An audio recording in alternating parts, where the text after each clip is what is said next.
નમસ્કાર મિત્રો, આજના વિડીયોમાં આપણે માહિતી મેળવીશું તાજેતરમાં આરબીઆઈ દ્વારા એવા કેટલાક સમાચાર છે કે હવે જે આપણે આ રૂપિયાની નોટનો ઉપયોગ કરીએ છીએ કે જે કાગળમાંથી બનેલી છે એ નોટની જગ્યાએ હવે ભવિષ્યની અંદર આપણે પ્લાસ્ટિકની નોટનો ઉપયોગ કરીશું, એટલે પોલિમર દ્વારા જે નોટ બનાવવામાં આવશે એનો ઉપયોગ કરીશું। ઘણા બધા કારણો છે કે આ નોટ કેમ બદલવામાં આવશે।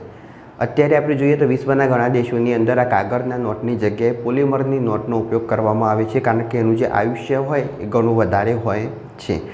અત્યારે આ જે કાગળની નોટ હોય, કાગળની નોટ માર્કેટમાં ફરી અને પાછી આવશે એટલે નોટની હાલત આપણે જાણીએ છીએ।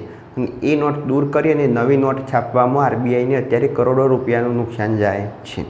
તો આવનારા ભવિષ્યમાં અત્યારે એવી ચર્ચા છે કે આ પોલિમરથી બનેલી નોટ માર્કેટમાં લાવવામાં આવશે કે જેનું આયુષ્ય ખૂબ લાંબુ હશે, સાથે ગંદી પણ થશે નહીં।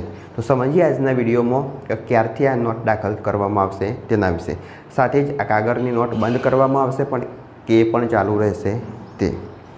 હવે પ્લાસ્ટિકની નોટ શું છે ત્યાંથી આપણે શરૂઆત કરીશું। તો સૌપ્રથમ સમજીએ પ્લાસ્ટિકની નોટ એટલે શું। સામાન્ય રીતે આપણે જે નોટ વાપરીએ છીએ કપાસ અથવા ખાસ કાગળમાંથી બનેલી હોય, પરંતુ પ્લાસ્ટિકની નોટ એ ખાસ પોલિમર નામની સામગ્રીમાંથી બનાવવામાં આવે છે। તે દેખાવમાં સામાન્ય નોટ જેવી જ હોય પરંતુ મજબૂત અને ટકાઉ હોય, જે એક મહત્ત્વનો મુદ્દો છે કે બહુ વર્ષો સુધી નોટ ચાલી શકે અને ઝડપથી બદલવામાં આવતી નથી। દુનિયામાં પ્લાસ્ટિકની નોટોની શરૂઆત ક્યાંથી થઈ એ સમજીએ તો સૌપ્રથમ ઉપયોગ એનો 1988માં ઓસ્ટ્રેલિયામાં કરવામાં આવેલો હતો અને પછી આ ટેકનોલોજી છે અલગ અલગ ઘણા દેશો દ્વારા અપનાવવામાં આવી, જેમાં Canada, United Kingdom, New Zealand, Singapore, Romania અને વિયેતનામ કે જો આગળ તમને આ રીતનું ચલન જોવા મળશે। આજે વિશ્વના 30થી વધુ દેશોમાં પોલિમર નોટોનો ઉપયોગ કરવામાં આવે છે, એટલે હવે ભારત એ પણ વિચારી રહ્યું છે કે પોલિમર નોટો બહાર પાડવામાં આવે। ભારતમાં પ્લાસ્ટિકની નોટો અંગે ચર્ચા કેમ થઈ તો ભારતમાં દર વર્ષે કરોડો નોટો છપાય છે। હવે આ નોટો પાછળનો ખર્ચો પણ ખૂબ વધારે હોય છે અને કાગળની નોટ હોવાથી એ ફાટી જાય છે, ગંદી થઈ જાય છે, પાણીમાં ખરાબ પણ થઈ જાય અને ઝડપથી જૂની પણ થઈ જાય છે। એટલે આરબીઆઈ અને સરકારને દર વર્ષે જૂની નોટો બદલવા માટે ખૂબ જ મોટો ખર્ચ કરવો પડે છે, એટલે આરબીઆઈ હવે આ પ્લાસ્ટિકની નોટ લાવવા માટે વિચાર કરી રહેલું છે। આરબીઆઈ દ્વારા આજે નવી નોટ બહાર પાડવામાં આવશે એ ખૂબ જ સુરક્ષાની ટેકનોલોજીને વધુ ટકાવી રાખે એવી હશે। પ્લાસ્ટિક અથવા પોલિમર નોટો વિશે સમયાંતરે ચર્ચા થતી રહી છે, કારણ કે એમનું આયુષ્ય વધારે હોય। નકલી નોટ હોય તો નકલી નોટ બનાવવી ખૂબ જ મુશ્કેલી પડે, કારણ કે આપણે અત્યારે કાગળની નકલી નોટો જોઈ હશે, પણ જ્યારે પોલિમરની નોટ બનાવવી હોય નકલી તો એની માટે ઘણી મુશ્કેલી પડી શકે છે અને એનો જાળવણીનો ખર્ચ પણ ઓછો થઈ શકે। જોકે હજી સુધી સમગ્ર દેશની અંદર એવી કોઈ જાહેરાત કરવામાં આવી નથી કે આ સમયથી પ્લાસ્ટિક અથવા પોલિમરની નોટ બહાર પાડવામાં આવશે। આ એક માત્ર ચર્ચાનો વિષય છે। જો ભવિષ્યની અંદર પ્લાસ્ટિકની નોટ દાખલ કરવામાં આવશે તો એનાથી કયા ફાયદા થશે તો લાંબુ આયુષ્ય। અત્યારે આપણે કાગળની નોટનો ઉપયોગ કરીએ તો એનું વધારેમાં વધારે આયુષ્ય 1-2 વર્ષનું હોય। વધારે સમયથી એ શું થાય કે પલળી જાય, ગરમીની એના પર અસર થાય તો નોટ જલ્દી ફાટી જશે। પછી એ નોટો આરબીઆઈ ભેગી કરશે મંગાવીને અને પછી ત્યાંથી એને બદલી દેવામાં આવશે, જ્યારે મોટો ખર્ચ થશે નવી નોટો છાપવા માટે। હવે આ જે પ્લાસ્ટિકની પોલિમરની નોટ આવશે ને કાગળની નોટ કરતો એની મજબૂતાઈ 2 થી 3 ગણી હશે, એટલે કે આટલું લાંબુ આયુષ્ય એનું હશે। પાણીથી જે નુકસાન થાય છે એનાથી બચી શકાય। વધુ સ્વચ્છ રહેશે આ નોટો। નકલી નોટો સામે સુરક્ષા, એટલે એની અંદર એવી ટેકનોલોજીનો ઉપયોગ કરવામાં આવશે કે જેથી એ નોટને ઓળખી શકાય, એટલે નકલી નોટ બનાવવી ખૂબ મુશ્કેલ બનશે। લાંબા ગાળે ખર્ચમાં ઘટાડો થશે, એટલે કે શરૂઆતમાં ખર્ચ ઓછો પરંતુ વારંવાર નોટ છાપવાની જરૂર ઓછી પડે। હવે આ જે નોટ છાપવામાં આવશે પ્લાસ્ટિકની, એ કાગળની નોટ જે છાપવામાં આવશે એના કરતાં 2 થી 3 ગણો ખર્ચો એની અંદર વધારે થશે છાપવાની અંદર, પણ સામે એ નોટ એટલું વધારે પ્રમાણમાં ચાલશે કે જેથી છાપવાનો ખર્ચ વધુ હોવા છતાં પણ કાગળ કરતાં એ નોટ સસ્તી પડશે। હવે નુકસાનની વાત કરીએ, પ્લાસ્ટિકની નોટથી શું નુકસાન થાય તો અત્યારે આપણે જે બેંકની અંદર મશીનો હોય, એટીએમ હોય, પૈસા ગણવાનું કોઈ મશીન, તો એની અંદર જે કાગળની નોટ હોય એની જગ્યાએ પ્લાસ્ટિકની નોટ આવશે તો આ બધા મશીનની અંદર ફેરફાર કરવામાં આવશે, એટલે એકસાથે સમગ્ર દેશની અંદર આપણે આ પ્લાસ્ટિકની નોટ લાવી શકીએ નહીં। તબક્કાવાર આ મશીનોને પણ અપડેટ કરવા પડશે। નવી મશીનો અને નવી પ્રિન્ટિંગ ટેકનોલોજી માટે મોટું રોકાણ કરવું પડશે।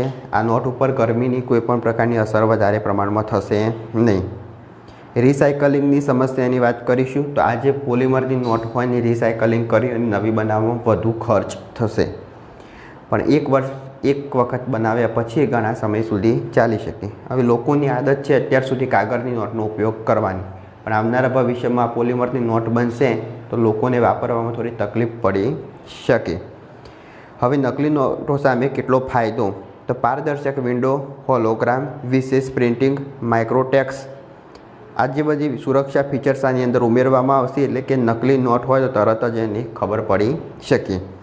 ભારતમાં આવું પહેલાં બનેલું છે કોઈ સમય? તો હા, ભૂતકાળમાં સરકારે પોલિમર નોટોના પાયલોટ પ્રોજેક્ટ અંગે વિચારણા કરી હતી. કેટલાક મૂલ્ય વર્ગના પ્રાયોગિક રીતે પોલિમર નોટો લાવવામાં ચર્ચા પણ હતી, પણ મોટા પાયે એનું હજી સુધી કોઈ અમલીકરણ કરવામાં આવેલું નહોતું. શું 100, 200, 500ની નોટો બદલાઈ શકે?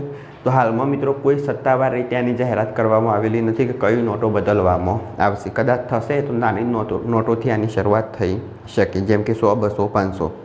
આ માત્ર સંભાવના છે, સત્તાવાર કોઈ નિર્ણય નથી. કારણ કે અત્યારે આપણે જાણીએ છીએ કે નોટની એટલી ખાસ પ્રમાણમાં જરૂર હોતી નથી. અમુક જગ્યાએ ઉપયોગ હોય, બાકી બધી જગ્યાએ ડિજિટલ પેમેન્ટ થાય છે. યુપીઆઈ હોય, QR કોડ હોય, મોબાઈલ બેન્કિંગ હોય, આ સુવિધાથી આપણે પેમેન્ટ કરી શકીએ. પણ હજુ પણ જે જગ્યાએ નોટનો ઉપયોગ થાય છે ત્યાં થાય જ છે, ત્યાં આગળ યુપીઆઈ પણ ચાલતું નથી. જો પ્લાસ્ટિકની નોટ આવે તો સામાન્ય લોકો પર આની શું અસર થાય? તો નોટ વધુ સમય ચાલશે, પાણીથી ઓછું નુકસાન થશે, નકલી નોટની ચિંતા ઘટશે, વધુ સ્વચ્છ ચલણ મળશે, એટલે એક સારો અનુભવ રહેશે. મહત્ત્વની વાત એ છે કે જ્યારે આ નોટ આવશે તો શું કાગળની નોટ એ સંપૂર્ણ બંધ થઈ જશે? તો એ જરૂરી નથી. ઘણા દેશોમાં નવા અને જૂના પ્રકારની નોટો કેટલાક સમય સુધી ચાલશે. પછી આરબીઆઈ જે આ બધી કાગળની નોટ હતી એ પાછી ખેંચી લેશે અને એક સમયે પછી સંપૂર્ણ ભારતની અંદર પોલિમરની નોટ અસ્તિત્વમાં હશે. તો આના પરથી આપણે આ તારણ કાઢી શકીએ કે હવે જ્યાં નોટો છાપવાનો વધુ ખર્ચ થાય છે દૂર કરી અને આરબીઆઈ દ્વારા પોલિમરની નોટો બહાર પાડવામાં આવશે. આને છાપવાનો ખર્ચ શરૂઆતમાં કાગળની નોટ કરતો 2 થી 3 ગણો વધારે હશે, પણ એનું આયુષ્ય પણ એટલું વધારે હશે. અંદાજિત આપણે કાગળની નોટનો ખર્ચ ગણીએ તો નોટ 10 રૂપિયાની હોય તો લગભગ 1 રૂપિયો એને છાપવાનો ખર્ચ થાય, જ્યારે પોલિમરનો ખર્ચ 2 થી 3 રૂપિયા થશે. 100 રૂપિયાની નોટ હોય તો એને છાપવાનો ખર્ચ કાગળની 1.2 થી 1.5 રૂપિયા થાય. પોલિમરની નોટનો ખર્ચ 3 થી 4 રૂપિયા થશે. અને 500ની વાત કરીએ તો લગભગ 2.3 રૂપિયા ખર્ચ થાય ને કાગળની નોટ છાપવું હોય તો, જ્યારે 500ની પોલિમરની નોટ છાપવી હોય તો 4 થી 6 રૂપિયાનો ખર્ચ થશે. એટલે ખર્ચ વધારે છે પણ નોટનું આયુષ્ય પણ વધશે. પછી આ જ નોટો ફરીથી રિસાયકલ કરીને અને ફરીથી એનો ઉપયોગ કરવામાં આવશે, એમાં પણ ખર્ચ વધશે. આયુષ્ય લાંબુ હોવાથી આ ખર્ચ પહોંચી વળાશે, જે કાગળ કરતો ખૂબ જ ઓછો ખર્ચ ગણી શકાય. આરબીઆઈ અંદાજ એક વર્ષ મુજબ નવી નોટો છાપવા પાસે એનું જે બજેટ હોય લગભગ 4000 કરોડની આસપાસનું હોય છે. આનાથી રાહત મળી શકે અને આમાં ખૂબ ઓછો ઘટાડો પણ કરી શકાય. તો તાજેતરમાં આપણે વાત કરી કે આરબીઆઈ દ્વારા આજે એક નવો વિચાર છે કે ભવિષ્યની અંદર પોલિમરની નોટ બહાર પાડવી, એના પર ચર્ચા છે. તો શું નોટ આવશે અને એનાથી શું ફાયદો અને શું નુકસાન થઈ શકે તેના વિશે.